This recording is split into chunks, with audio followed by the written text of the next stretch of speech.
Hi everybody, welcome back to the channel. Up at Loch Katrine today.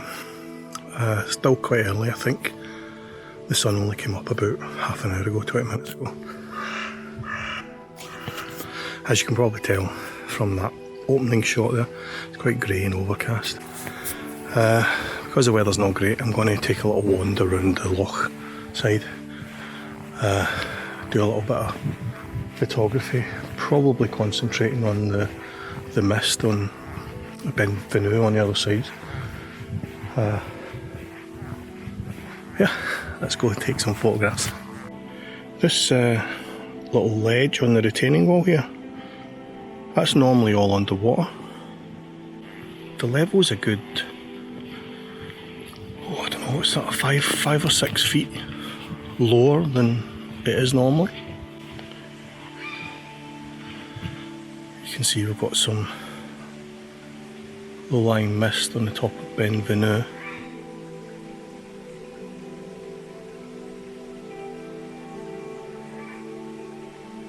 Now this wasn't quite the photography I was looking for, but it's quite nice, isn't it? I quite like that. I'll talk you through my idea here. You've got the foreground interest in these exposed rocks and those little roots, which you don't normally see. You've got a wee bit of man-made interest with the boat there, and then Ben Vanu in the background with the low-lying mist. I say that's not the kind of photography I'd decided to come out to try and do this morning, but I like that, it's quite nice. I'm going to grab that shot just now. As I was coming down the spider's web. As I was coming down the side of Loch Katrine, just near the car park for Benan, huge deer just standing in the middle of the road. I had to stop until it decided what it was doing, but it was huge. If you can see behind me, but that's where I've parked. That's the car park for the boat trips on the loch. Yeah, I've never seen the loch this low.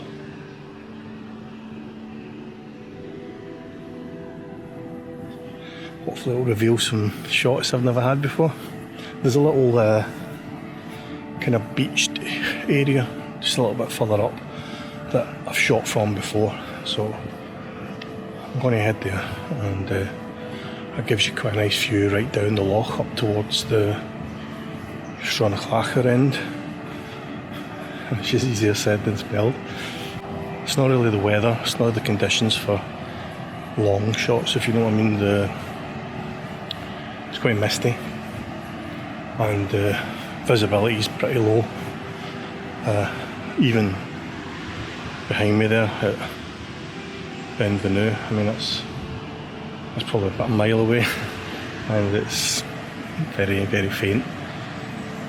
So I don't think there'll be very many telephoto shots done today. This is going to be a day of close-ups and foregrounds, I think. But it's good to get out, right?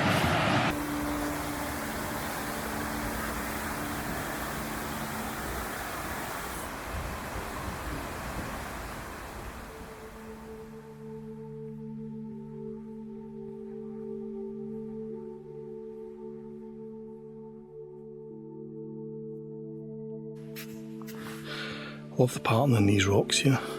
I might take I know I said earlier I won't get the telephoto lens out, but I might actually get out for these.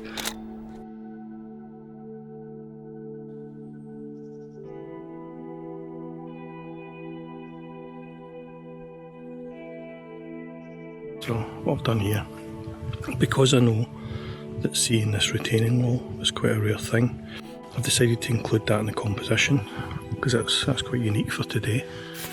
So I've set up a composition where you've got the retaining wall kind of arcing round to the level of the water. I think from memory this is Ellen's Isle. I think that's it. It's either that one or that one, but I think it's this one. So I've included that in the shot as well. And it's basically a simple composition. The wall leading you around to the level of the water, and probably about there would be the shot I would take. So yeah, I'm going to shot and grab that now. I kind of like this shot. It's kind of the reverse of that last one I took. So you've still got the retaining wall curving round. You get this little clump of trees with those rocks that I was quite taken with earlier.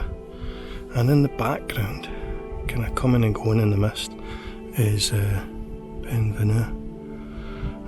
It's kind of obscured just now, but a couple of seconds ago when I was taking photographs, there's just a little rocky outcrop there, and that was standing out from the mist. And it looked quite dramatic. So I've grabbed that shot already. But yeah, it looks as if it's starting to clear again. What I'll do is I'll stick the video mode on the camera and let you see the actual shot that I'm taking. Because I'm obviously in the camera, I'm a little bit more zoomed in. I'll do that just now.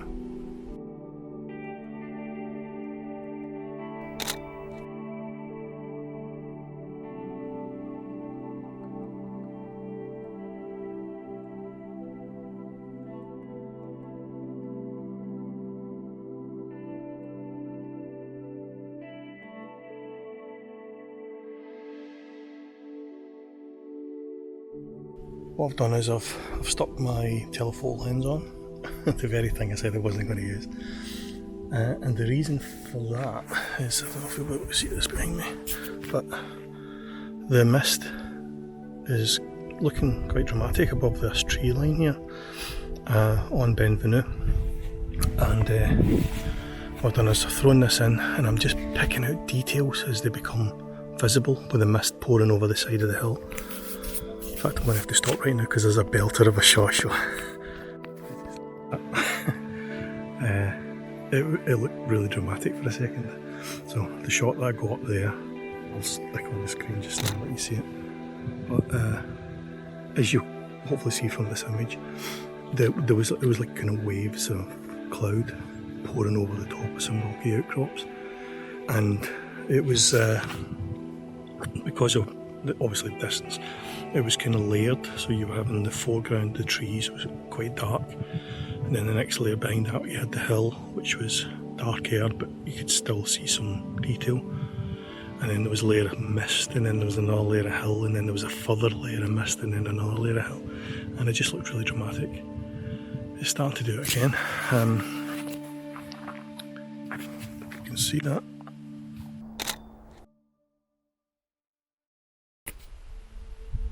Right, before I move on, you might have noticed I'm shooting handheld, and it's quite dull and grey, and we've got a little bit of rain coming as well, just to add to it. So you'll probably wonder why is he shooting handheld, and it's because the situation's changing so much. I do actually have a tripod with me, but the conditions are changing so dramatically that I'm shooting handheld, because rather than miss the shot by trying to set up a tripod. The downside of doing that, if you consider it a downside, is I've had to ramp up the ISO, so that's probably going to lead to some noisy files. But I kind of like that, especially in days like this, where you would expect it to be quite grainy, quite noisy. So I don't really mind that. So I'm currently shooting at ISO 1000, and there were a lot of landscape photographers going, "Oh, what's he doing?" But I think it works. Time will tell, right, when I get it back. But I think it works.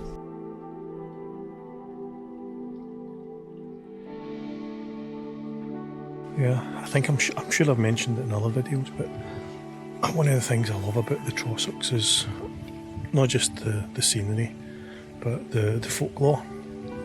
I think I hinted at it when I was up at Loch Katrine and also doing the fairy trees and all that sort of stuff, but there's a huge amount of folklore and fairy tales about the kind of creatures that live in these hills. I find that fascinating. Just over there is, I can't remember the actual Gaelic name for it, but it's basically an area that was associated with Urisks, which was an old mythical creature, kind of part goat, part kind of man-like creature. There used to be a sign actually down where the eco lodges are now. There used to be a sign there telling you all about the Urisks and why they were associated with the area. I'm sure I'll go back through my archives. I'm pretty sure I'll have a photograph of it from somewhere many years ago. If I do, I'll pop it up there and let you have a quick look at it. But yeah, basically this area is renowned for the fairy folk, and I don't think there are any kelpies associated with Loch Katrine. I may be wrong. But certainly the lower slopes of Benvenue, which is itself considered a bit of a fairy hill, the lower slopes of Benvenue were associated with the Urisks. On a gloomy day like this, you can see why these places were associated with folklore and stuff like that. It's amazing. Anyway, gonna head back.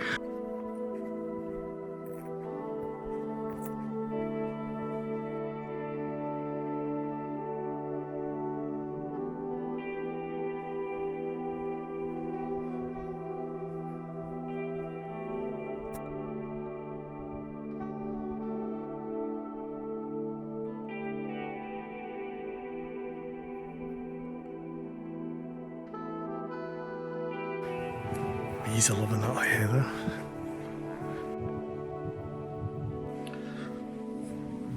Wonder how dear it was. But I really like this scene. You've got that little lone tree kind of popping out of the end there. On this little near side island, you've got some old kind of gnarly looking trees. Obviously, most of that's actually normally underwater. So you've got I like this kind of rocky foreground. Some of those trees are starting to change colour as well. So the contrast between the kind of orange colours of the rock and the trees that are changing and the green background really kind of stand out. Then I've positioned this single tree in the gap between the two other islands, and it's below the ridge of the hill over there. So that is making it stand out. If I'd moved just slightly to the side, either side, it kind of gets lost in amongst the darker island at the back. So this is really the kind of the best viewpoint for it, especially if you also want to include this island with the gnarly old trees. So that's us for another video. Hope you enjoyed it. Don't forget to give us a little thumbs up. Heading back to the car now. I've kind of cut it a bit fine. I think I'm about to overstay my paid car park space. So I'm going to rush over and get the car before I get another ticket. I already had one of them this week. And yeah, catch you next time. Cheers, bye.